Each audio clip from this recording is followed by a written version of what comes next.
Well, welcome back to the Courageous Girls podcast. I'm your host, Tara Matson, and I'm so excited to have a conversation today about all things girl mom and about food and really making mealtime meaningful for our families with my Instagram friend. I hope maybe someday we'll meet in person. Dina. Dina is, you probably know her actually if you've hung out in the food world at all with Dish It Girl. She is a phenomenal cook and comes from an Italian American family and kind of inspires a lot of her food in that way. She's fun. She loves the Lord, and she's got an 8-year-old girl. Dina, it's so good to have you with us today. Oh, thank you, Tara. It's so nice to see you and touch base with you again. I'm excited for today. Yeah, me too. So I'm sure I missed all kinds of things. You're also an author. You have an amazing book that's out. Tell us a little bit about that book before we dive into you personally. Sure. I mean, that book was like a decade in the making. Believe it. I've Uh-huh. been hanging around the food space and I'm like an internet grandma, I feel like, An for internet quite some grandma. time. Yeah. I mean, before like influencing became influencing and this, that, and the other thing, it's just, yeah, I feel like a dinosaur on here. Mm. But God finally, in his timing, gave me the opportunity to do a cookbook, which is something that kind of like sat in the back recesses of my mind. Well, I'm sure that's really hard to do, but maybe someday. And God chose right now to be the someday. And when I had the opportunity to write the book at the kitchen sink, I thought to myself, well, I mean, how can I give people a book that's not just aspirational in nature, where they're going to see pretty pictures of food and styled pictures of my family, because we all know how that can be great and all, but how it can also make people feel. And after becoming so open on Instagram and social media about how I dealt with things with my postpartum depression and everything, I just wanted an opportunity to be able to grab someone and just like give them a hug, whether they're on the floor cleaning up Cheerios or cleaning up dishes in the kitchen sink, and doing like, and tell them, you know what, you're doing God's work. Just because you don't have a fancy Instagram or a platform, like Yeah. we got to get back to those are the things that matter. So because I can't knock on everyone's door and give them a big hug, I was like, this is my chance. So I decided to write a cookbook and a devotional.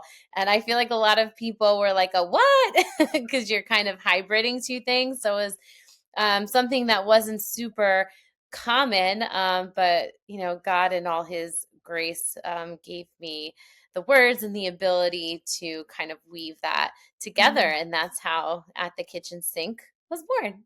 I love it. And all our courageous girl mamas are going to go get that book because I think it's brilliant to have a Thank you. devotional. Thank And you. honestly, in the momming years, you want to have this like dream quiet time, right? With your prayer chair Yeah. and your Oh, hour yeah. long, but it just doesn't Mm-hmm. happen that way. And No. so this is such a beautiful blend. Thank you. Well, I also think too, like, when do I ever get to listen to podcasts and such, or read something quick? It really does happen. I listen to podcasts in the shower or on my walk, or again, like when I'm making or cleaning up dinner, that's when I have like a minute to, I guess, essentially to do my devotional time sometimes. So I felt like having that quick 5-minute read right next to your recipe was, I don't know, just maybe a good way to get Brilliant. it started for some. I think We're it's all in brilliant. different stages. So, Yeah, no, I think it's brilliant, and it really takes down the expectations of a should, which is all what we're about in Courageous and yeah, Courageous Girls. Because that my heart is, I love how you're like, I just want to give women a hug because the yeah, expectations are so big, and then for life sure. happens, and our stories don't always go the way we think they're supposed to go, Hmm. or we're running from the Absolutely. story that we didn't want to have, and so. Hmm. Speak a little bit about your story, Dina, when you said you struggled with postpartum and kind of the reality of Yes, motherhood for you as you came into being a mom. sure. Well, I had a situation where things definitely did not go as planned, and I'm your person. Like, I'm the one you could depend on. I'm the one volunteering. I'm the one raising my hand. I'm the one going like, 25 million miles per hour, getting it all done. And you would think I had my freezer meals in order, my nursery all made, but that's not what happened. Sienna came 2 months early, right as I was about to start making all my best laid plans. And it was a situation where she came via emergency C-section. We weren't sure what was going on inside. And, I had this moment with the Lord right before they said, "Hey, she's better out than in," where he just clearly spoke to me. It was early in the morning. No one was at the hospital with me yet. And he was like, "Hey, we're going to deliver her and it's going to be okay." And I had that quick moment where, um, yeah, I felt sad that maybe I couldn't carry her full term. Maybe I wasn't giving her what she needed, but I knew the Lord was going to give her what she needed. And sure enough, the doctors came in that morning and they were like, "Hey, we're going to do this." And I was like, "Okay, let's do it." And I think I shocked them a little bit because they were like, "You could take some time, be upset, do what you need to do." And I was kind of like, "Oh, you don't know my God. Like he's already there. We're going to be good. This is going to be fine." And I was so strong up front. And I think that as the months wore on, sometimes things creep up on you from the back end. Like you might be good in the trauma, but as time goes on, I don't know. I felt like my body, my brain, my heart, everything was betraying me because I'm like, I know this is okay. Lord, I know that you delivered us from a tough situation. Um, why am I not just snapping back into it, as they say? And I just had a little bit more of an awareness. And that's one thing I'll say. Like, I really learned to hear his voice through that situation. Sometimes the valleys aren't the worst place to be because that is where I feel like you learn a lot about him. You learn a lot about your faith and a lot about the strength that he does give you, because I don't know that I should have had the foresight to know, hey, I needed to go to the hospital, or hey, this isn't just baby blues. I think I need to reach out and get a little bit more help. And sure enough, I was diagnosed with postpartum depression and anxiety, and I did walk through taking medication and visiting counselors and wrestling with, hey, God, I thought you would just heal me. Should I not be on medication? Like all those mental health things that at the time, maybe I would say like 8 years ago, 7 years ago, wasn't exactly at the forefront of everything. And I went from feeling like a totally functional, thought I was going to be some boss babe mom, to feeling like I completely had the bottom fall out and I just couldn't weave it back together.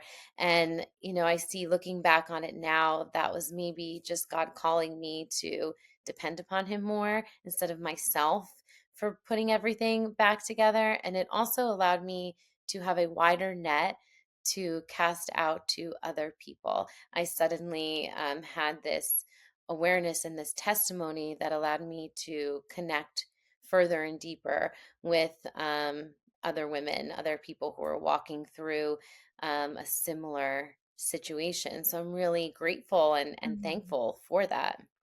Yeah, that's kind of the making meaning at the end of the shock and the sometimes Hmm. anger and the sadness and Yeah, the yeah, bargaining, like, what did I do wrong?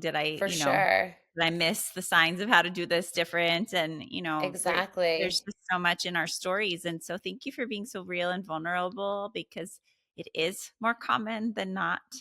And not Yes. everybody's willing to get the help. So even just that advocacy to say it's okay. It's okay. Medicine sometimes really needed. Yeah, And sometimes the yeah, only way that we're going to be able to get through. I always think of medicine like exactly. walking on cement versus wet cement when you're trying to, Exactly. and medicine just kind of gives you a sense of, okay, I can walk on solid ground a little bit. For So, sure. I get that question a lot. Like, how do I mm, feel about medication? Or how did I come to this decision?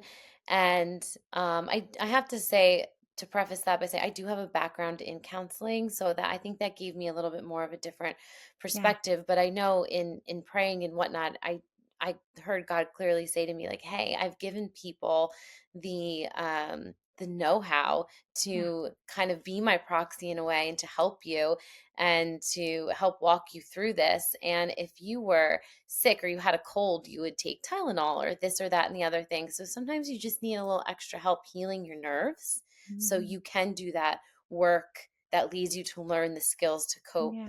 on your own eventually. Yeah. So, And sometimes as moms, we do it for our kids, like, so for we can sure. show up to be a mom because it can be Yes, terribly difficult to just do the basics of life.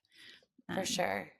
For so sure. thank you so much for being honest and sharing that. And I can imagine how many women have been, and men actually probably have learned a lot Yeah, from yeah. you as you've shared more publicly. So now, mom, how old's your daughter? And what are the things that you have just loved about being a girl mom, particularly as we're going to be talking about Yes. girl mom stuff? It's like God knew I needed a little best friend. Fun fact, they told me she was a boy first when we first found out. And then the Wow. second time we went to the doctor's appointment, they said, "Oh, you know what you're having?" I said, "Oh, yeah, I'm having a boy." Like I'd already sent out my baby shower Oh, no. invitations and like everything was themed out. And no, they're like, "Oh, no, honey, you're having a girl." So I had all prepped in my brain. I think God just laughed at my plans from like day one with her. Yeah. And I think, but I do. I think he knew I needed like a little buddy, little best friend. I think that I think of being a girl mom and even being a girl dad for my husband was actually better in a Mm, sense. I mean, gosh, we'd be happy and thrilled with whatever came or does come our way, but I just love watching them, surprisingly, yeah. like Brian and Sienna together. It's just like a whole other level of love, and he brought something different out in she brought something different out in him as Mm, well, and that's been really nice to see. And I think just doing the small things, just having yeah. her in the kitchen with me, or just watching her as she grows, like discovering new new things, like in just something silly and trivial, like going shopping when she first turned to me and was like, "I like this shirt," or "I like this thing," and you're like, "Whoa, we're doing this now." So it's just all of these new discoveries along the way makes the mundane moments of your life Mhm. more exciting, because here is this little being that's discovering everything new for the Yeah. first time. And I think that's Yeah. a lot of fun. Yeah, it's so funny. In fact, I'm remembering, I think you did a post. I kind of post and then run. I'm Yeah, not I a know. big I social media. I have that habit a lot of days. Yeah, but I think I saw a post where you were talking about watching your husband with your daughter and realizing like not only did it bring things out, but just it really does shift the way you see him, but also maybe in Yeah. how you see you as a little girl. Um, Yes. but I do remember that being a key thing that popped up on my own feed and thought that's so true. It's so Yeah. true for us to be able to learn how Yeah. daddy looks at his little girl. Healthy Yes. daddies see their Yes. daughters as how God sees us. Exactly. And it's Exactly. And so there's such fun. a heavy responsibility having a little Mhm. girl as well. I see I think I was even talking about this today. Just there's just so much coming at us as Mhm. women, yes, but then for our little girls, it's just I wanted to give her more of a sense of self-esteem than I even Mm. had, and also her identity in Christ.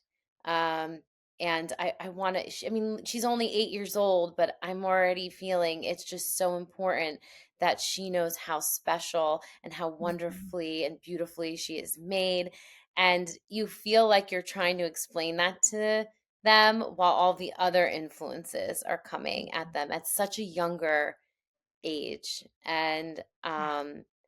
yeah, that's been an I don't know if it's been a new thing for me, but it definitely, each year she grows, becomes weightier and weightier and more Yeah. dire, I for do sure. think that moms are feeling it even sooner than ever before. Part of Mhm. that's right, the digital Yeah, age, and so kids are just for sure. accessing things so early, and Yeah. messaging is so early. It's all really about Yes. money. We were just talking about this in our Courageous Girls group with our juniors and seniors, and they were Okay. just acknowledging like the, little second graders that they're all ministering to at church or are all Mhm. thinking differently Yeah. than they even did as kids Yes. about their faces and their clothes and their body sizes. Yes. And so Yes. systemically, we are seeing the things that women struggle with getting younger and younger and younger.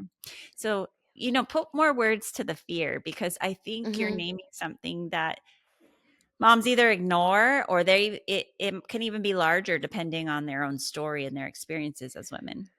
For sure. And I think it's it's twofold. And I know you had sent me the Courageous Girls curriculum, which I'm Mhm. very excited about. And I was looking through that. And I love how you not only have resources for teaching the girls, but you mention mom has to be healthy as well. And based on your past experiences and what you've dealt with and what you've walked through, it shapes how you're going to teach your children. And that is huge, that there is something that speaks to wanting to come alongside the mom as well. And I think I have been, I guess part of the fear comes from, you are living where you're living and they're going to school where they're going to school.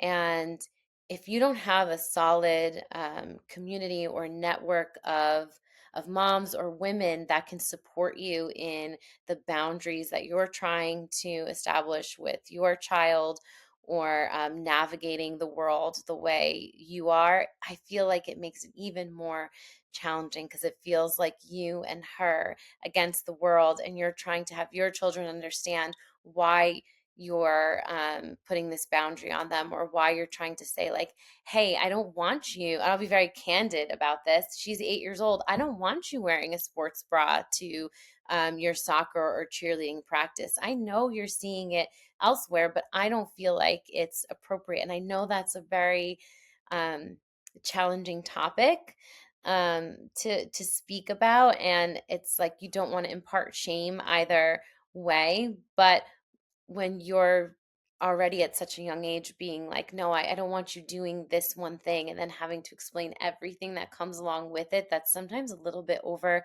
their head, you can get stuck for words with them. So I feel like that is the current challenge. There are things coming in front of her, and boundaries I'm having to put on her at an age before she can understand all the reasons why. Mm, And there's like this big gap yeah. here.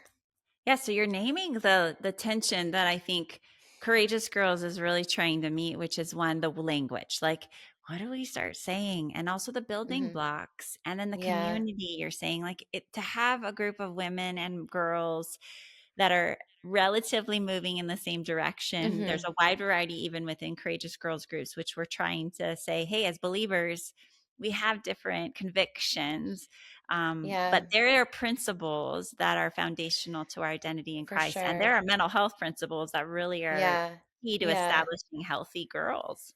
Yeah, for sure. And I mean, even you even non-believers, like Mm. either way, just parents in general, I hear so many of them saying, just for the phone, for instance, like, Oh, I don't, let's band together. I don't want my child to have a phone till such and such an age. I don't want, and there is this want to put that boundary and put that restriction on it. But then on the other hand, they don't want their child to feel left out. They don't want their child yes. to be the last involved. So we're also dealing with this push and pull of, when do I Mm, put my foot down as a parent? And also, like, because I know what's right, like deep down in my gut, versus not wanting your kid to be the odd one out. yeah, It's like, which one means more? right. And I see that kind of Yeah, struggle. And you think the obvious thing would be, well, you being a parent and knowing what's best would win out, but it's like kind of a close yeah. race nowadays. It is, and what you mentioned it with Courageous Girls, we are trying to help mom go, why is that such a pull for you for your daughter to not be, Yeah. or to be the last? And I get it. I mean, I like to belong. I want to be liked. It's my wiring. I'm a people person. Yeah. But usually those issues for us are based on our story, and it was because we were Hmm. left out, or we were the Yeah. popular one, or we True. were. True. And so we're trying to really pull that apart and to say, okay, how are we parenting and what's best for our child? Who is our child? How is God wanting us? Because some of us haven't grown up with any sort of biblical worldview. And some Hmm. of these things are really not right or wrong. They're just, Yes. how old's your daughter? What are the vet values you guys are having? Yes. And can she handle that? Like Yeah. that's a lot of what we're doing in the conversations throughout CG, and getting to know her really well so that she trusts your discernment when you say, we're going to wait a little longer on that, even though all your friends are still doing it. Um, So I it's love that point. Yeah. Building yeah, that trust in your that's discernment. Because right now I feel like I'm just saying to her all the time, no, no, we're not doing that. that's No, not you cannot watch K-pop Demon Hunters. Like no, nope, like nope. I just feel like a big ball of no. And I also don't want Yeah, her to rebel. I've seen that happen with people, yeah, as they get so many yeah, no's. So I'm always trying to have her understand yeah. why the no, but it's a lot of breath work. I feel like by the It end of the day, is. I'm exhausted just like It using my is. diaphragm and my voice box, just explaining my life away Yeah. to an 8-year-old. Oh, it's so real. It's so real, Dina, because Yeah. that is you're speaking to so many mamas. And I think the calming that and to say one step at a time, let's band together as a group of moms and daughters and just trust this process with Yeah. pursuing our daughter's heart. Because again, relationship is where it's key. But Yeah. I think you're naming like we don't always know how, and things are changing so fast and coming at Yeah. us so fast, and the voices are so loud. So, how do you be the most trusted, safe Yeah. person in her life and model the For way? It sure. means, oh gosh, then I got to work on my own identity in Christ and my own. Yeah, yeah. I Yeah. think recently I've been feeling it's more constant and consistent surrender. Mm, Just because the anxiety is more real in every day when I'm sending her off to school, and I'm noticing I have this new thing where I just want to be there to be able to head off every mhm, social interaction and make sure it goes well and make sure she responds well. And that is just, I recognize that that is not good, that is not healthy, that's not a mm, real life thing, because that's never going to yeah. happen where I can be there to intercept every Mm, conversation she has. So I'm just working a lot more on saying, God, you are where I am not, and you mm, ultimately have a plan for her life, and you can supersede anything that's coming at yeah. her, that is, I mean, for lack of a better word, evil or Yes. whatnot. And that you are just like when I was younger, my mom couldn't be there to intercept everything Mm, that came across my way. But he was there. And I just have to really, I really have to lean into that. And that's something yeah. I'm learning to do. You It's not are. something I've mastered. It's just something I'm learning to do because I'm gonna have to do it a lot more as she gets older. Yeah. And it gets better, Dina, because that's the muscle we're growing, right? Is trusting the Lord Mhm. with our girls. Yeah, yeah. And yet the world can really go after her in so many ways, and it's scary. Mhm. I mean, I for years I spent working in abuse recovery, sexual addiction, Wow. sexual abuse, and so Mhm. I was crazy mom coming home and being like, everybody is I'm gonna sure. hurt you, and I honestly, know. that's a little bit of what Courageous Girls was birthed out of, where I was just like, I Mm. can't find a woman who has not been assaulted or harmed or has had Wow. really horrible situations. So I go, we've got to start earlier in helping our God fearing families learn discernment boundaries. When do I say Mhm. yes? When do I say no? Who is a wolf in sheep's clothing? Who's actually somebody that's just For human and I sure. can work on forgiving? And so these are all the things Mhm. we get to work through. But I just launched my oldest into college and Wow. I practiced the muscles of trusting the Lord. And we've had all Yeah. these years because she's now 18 and you've got an 8-year-old. So 10 years of Yeah, that's a whole practice. other level of letting go and letting God. But I Yeah. think her and I just, she's learned so much and discerned so much, and she's learned who's trustworthy, who's not. So this is the fun work of parenting. I say fun Yeah. in I quotes. know.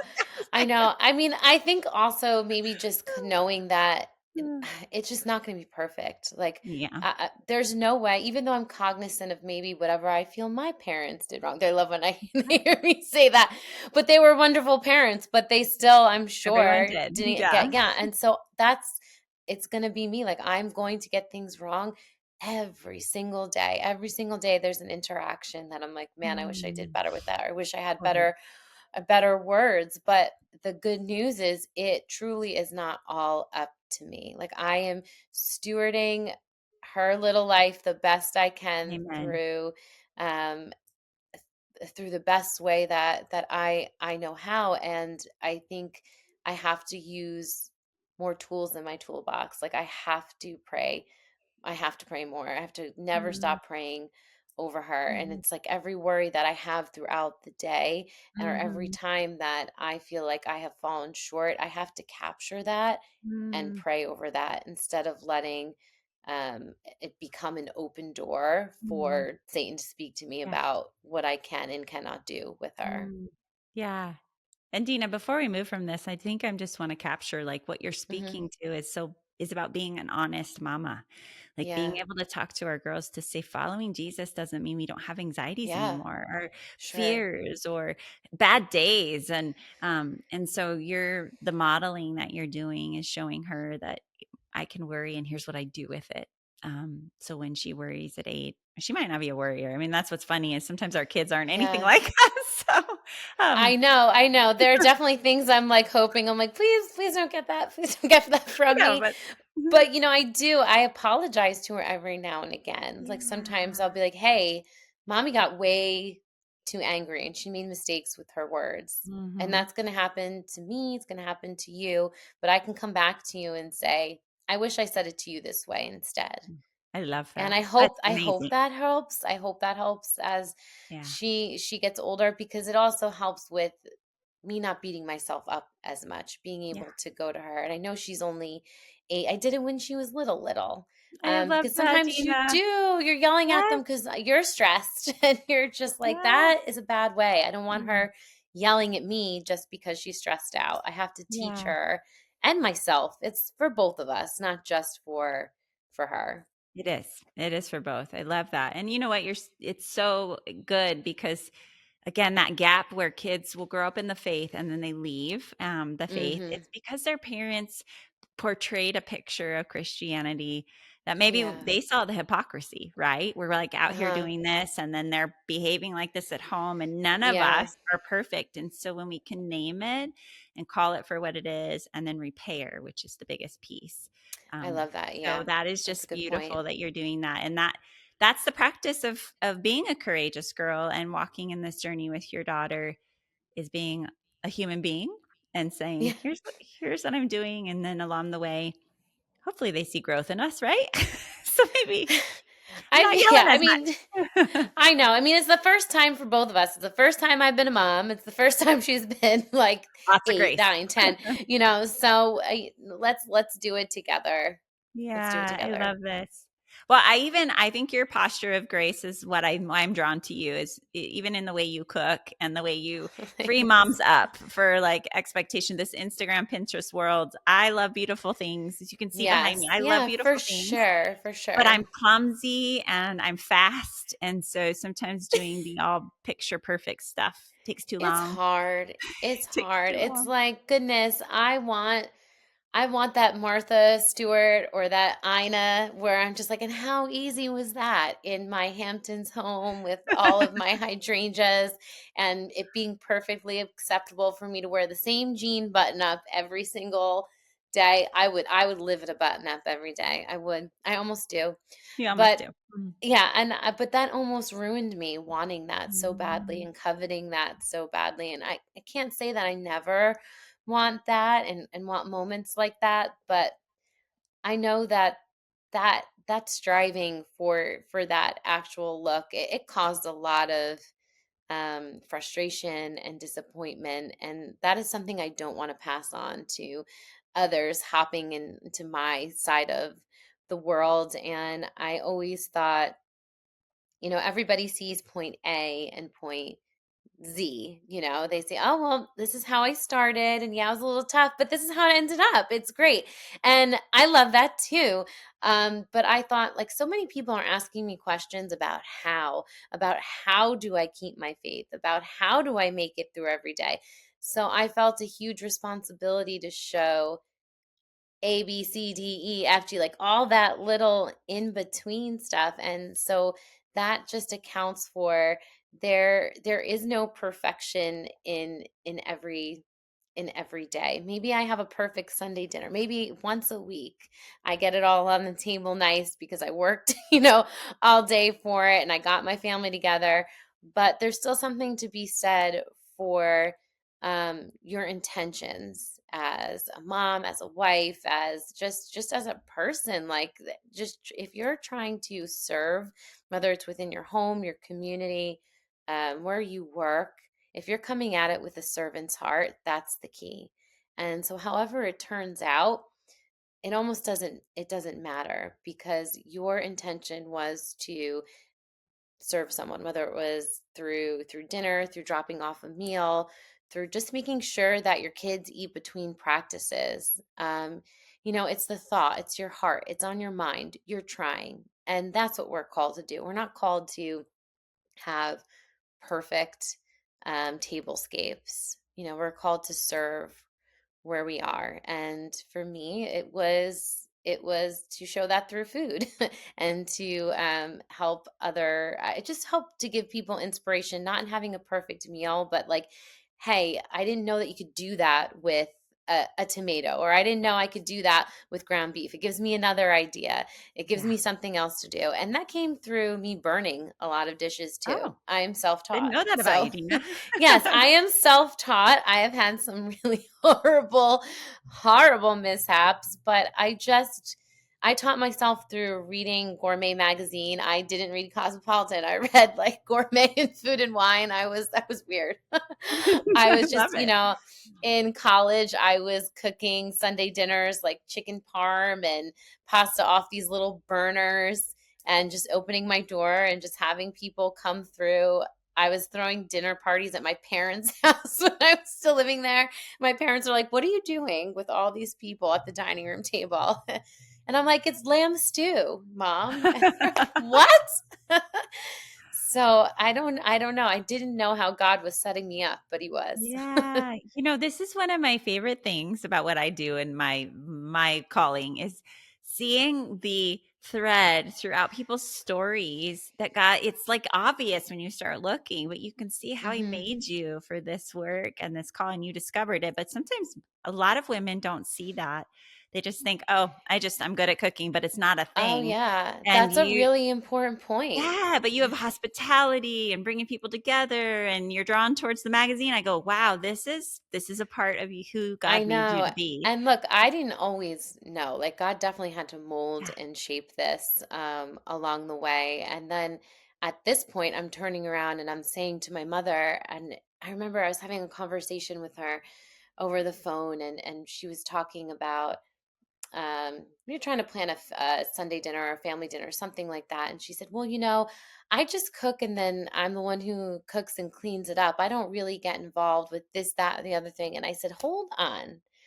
I just was really struck by what she said. Like, I just do this. And I said, "Do you realize that you have a ministry, that all these years you have opened your home and made sure that we still got together as a family? It takes so much work to have dinner every week, because me and my siblings, we still come home for dinner, which is crazy. Yeah, which is crazy. And always making sure that extended family had a place to go, always making sure holidays happened.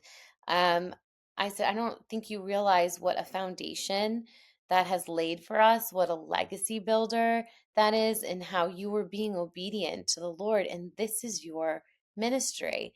Sometimes we just think ministry is just for the pulpit or just for an Instagram platform. And those are places, or just being a missionary in Africa. Like, those are definitely ministry places, but we forget about the things that the Lord gave us talents to do, even if it's just the person at church who writes Christmas cards.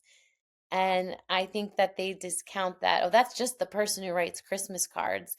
But that's not true. That's the person that builds connections with people who maybe can't leave their home, or maybe they wrote something in the card that God said, "Hey, put this verse in the card," and then that speaks to that person and changes the course of their day. I don't know. There's just so much we can do, and sometimes we're just overlooking it because we think that um, the talent or the gift is too small or not a gift at all. Yeah, we really do minimize God's creation in Yes. us and the things that we Yeah. contribute. No, and so I love that. And So speaking about the mealtime and the legacy that's built for your family, now what would you encourage moms to think about keeping the main thing around food and meal? Hmm. Because food can be such a tricky thing with women Yes. and especially growing girls, and we have a lot of Yeah. language around it and things we Sure. say and shouldn't say. So how do you keep the main thing with your meals in your own home and then what you're teaching other women? Sure. And I mean, I wouldn't claim to be perfect in any one thing. I get frustrated over Sienna being picky. I get frustrated over some of her choices sometimes. And I have to like reframe my brain all of the time when I'm talking to her about it. But I would just say, let's not strive for the dinner table to look the same way all the time, every night, because I think that's where a lot of frustration comes in. It could be either where, oh goodness, I've spent all day making this beautiful meal and then my kids won't eat any of it. So we're automatically disappointed and we count it as a failure, or we think we don't cook at all because we're like, I'm so busy, I can't make a plate with like a main and two sides, so I'm not going to touch it at all. Or because I can't cook 7 nights a week, I'm not good enough to cook 3 out of the 7 nights. So there's just so many rules that we give ourselves around what the table should physically look like, instead of just thinking about, as I was saying before, the heart and the intentionality behind it. Just giving your family a place to gather, whether it's at 4:30, 5:30, 8:30 at night. I would say, just I would aim to try to eat together, like one very like sit down, whatever type meal, at least once on the weekend, if you can, at least once, and then try for it once during the week and start there. If you can't do every single night, I'm sure there's one night, even with Deanna's busy schedule, I've had to change the way dinner looks. Like she is eating sometimes at 4 o'clock instead of 5:30 because of all of her practices and whatnot. But then the next night, I know she doesn't have anything. So that's the night we're all sitting together at the same time. And that's okay for a season, because your seasons at the table are going to shift and change. So don't just count out the table, just shift and change it. That's really good wisdom. And if anyone's been around me a while, you probably heard me say, but we shifted to breakfast in the high school years Okay, because we that's could never great. find a time. And they had different schedules, right, for Yeah, multiple yeah, practices. And one's doing volleyball, one's doing soccer. And we're like, we'll yeah, never see you again. So we shifted to yeah. breakfast, and it has been the best thing ever to I actually love start our that. day together. And it's short. I mean, we have maybe 15, 20 minutes together, but we sit around the Yeah, table yeah, and then love it. So once in the week, once in the weekend, if you can get around the yeah, table yeah. together. And then, I mean, I would love to talk just about food but we're Sure. running out of time. So tell us what is your favorite recipe in your new book at the kitchen sink. What would you say is one of your favorites? One of my favorites is the baked penne vodka, which I know Mhm. sounds like pretty run of the mill, but what I love about it is it feeds a crowd. So it's great for a Sunday dinner, or it's great for the beginning of the week to feed you all through the week. And I feel like no one's sad about a cheesy baked pasta. It's also one of those recipes that I've marked in my book, More to Share. And those recipes are ones that I found travel well. They're great to drop off at someone's doorstep. Great to make an extra batch. It goes a little bit further, and to be able to share it with someone who might be in need. So it encourages people to, again, like just use their gift, use their strengths, to speak into someone else's life with something as simple as a cheesy baked pasta on their doorstep. So that's one. And then the other thing I love is the Mom Minute chapter. And that came from me just like desperately eating off of Sienna's plate. And I started doing things like she had leftover cereal milk, like she had some Cheerios in there and whatnot. And I just threw a banana in it in a blender and some protein and whirred that up in there. I had eaten breakfast, I had a protein shake. And it's just silly little things like that. It's just the book is really for I took everyday situations. I'm like, how am I surviving every day, week to week? And what do I need food for?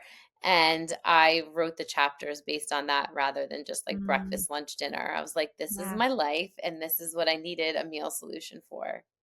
Okay, so in Courageous Girls, we're revamping, we're upgrading, and you got the year one. Yes, yes. We're middle, we're going our way through, but we have 9 years of curriculum that we're updating.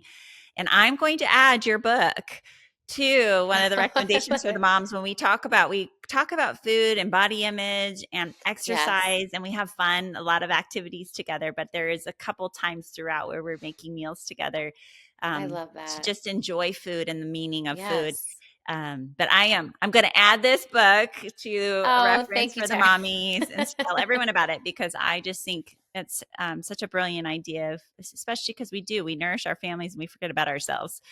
For Um, sure. so that's classic. Okay, so as we close, and you're thinking about starting Courageous Girls, what are you most hopeful for your own relationship with your daughter? And what are you excited about with the CG journey? You haven't started yet, so it'll be fun for you to share. Yes, I'm very excited because she's just about that age, and in reading through, I'm excited for for having the tools and the guidance Mm, in my back pocket to be able to guide her into a deeper understanding of how God made her and what mm, that means. Because it's like in my own brain and in my own heart, I know what it's meant for me. I've had all these encounters with the Lord over the mm, years, and she's just starting out, and I just want to give her a solid foundation, even more solid than what I had. I think I said that before. And sometimes, as I stated before, we lack the words. It's like you have it all in your brain or in your heart, but you're just like, how do I say it in a way that an 8-year-old or a 10-year-old is yeah. going to understand and relate to it? And the curriculum gives you those tools, those talking points. And I also love how, besides everything that's biblical in there, one of your main points is like, hey, this exercise is just to get moms talking and giggling with their daughters, like not explaining like theology or anything, like or memorizing a scripture at the moment. We just want you to come together over like a spa day moment, doing your Mm, nails together. I mean, sometimes these are very mm, simple, trivial things in a sense, but we're mhm. not remembering to stop and do them Yeah, anymore because we're all so busy getting them from one thing to the next that's that we exactly forget right. that, hey, they just maybe Mm, want us to paint their nails. And mm, that's when they're going to tell us about what really happened on the playground. So I think that's well said. huge. Well said. Well, I am so excited for you and Giddy. I am This too. next generation of courageous girl mamas, I feel are going to be so spoiled because, in my day, I was chicken Yes. scratch. And so now we've thought through a lot of the things and all the bumps along the way, and it is growing for us mamas. It's healing some of the wounds that we are bringing into our mothering, and we're learning along the way our own sense of value and worth and Exactly. courage and dropping the Exactly. comparison game. So I'm so Yeah. excited, Dina, for you. Thank you for just being faithful to who God's called you to be. My hair, I got to fix my hair. This is driving me nuts right here. Um, Mine's all over the place today, and I'm backlit. I'm doing good today. I'm doing good. it's beautiful. It's beautiful. I know. I'm Uh, actually sitting on my floor too. oh, I love it. I should join you. So, I know yeah. everything is topsy turvy today, but we're here and it's an anointed conversation. So I'm grateful. Yeah. Yay. Thanks for joining me, Dina. So, how can people find you and all of your resources and Sure. the exciting Well, things you're up I'm always cooking or blabbing about something to? on Instagram at Dish It Girl Dina. You can find a lot of my recipes and some of my past devotional writings and some encouragement on dishitgirl.com. And then, of course, the book At the Kitchen Sink has 70 plus of my favorite Yeah. recipes and some of the devotionals that the Lord placed on my heart. There's about, I think, anywhere from like 40 to 45 of them. So it's a pretty evenly split book. I was crazy. I wrote 2 books in one, and I didn't realize that until I was midway through. After I'd done all the recipes, I'm like, wow, this could have been enough, but God Mhm. had more plans. He did. He did. And I am so giddy about it. So thank you so much. And Thank you, Tara. yeah, so good to be with you, Dina. So Dina Deleasa-Gonsar, you want to get it at the kitchen sink is the official title. Yes, And yep. then you have a podcast possibly coming sometime soon. So I if they follow do. you, I do in a okay. couple of weeks in October. It's a Dish It Girl podcast with under the umbrella of the Christian Parenting Network, and they've been so great in helping me craft this vision. It actually came from the book. It's going to be some helpful kitchen and recipe tips. And then there's the devotional side. So it's food and faith married together. We're going to do this. I love it. So good. So thank you, Dina. And if you are new to the Courageous Girls community, go check out more at mycourageousgirls.com. You can follow us on Instagram or me at Tara Matson. DM me. Happy to help connect you. But at the end of the day, you are the right mama for the job, and God has called you to be her mama right where she's at with all the quirks of your story and all that you're afraid for in the future. But we're going to do this together. God's with you. So thank you for being in this with us together. And until next time, trust that you are the right mama for the job.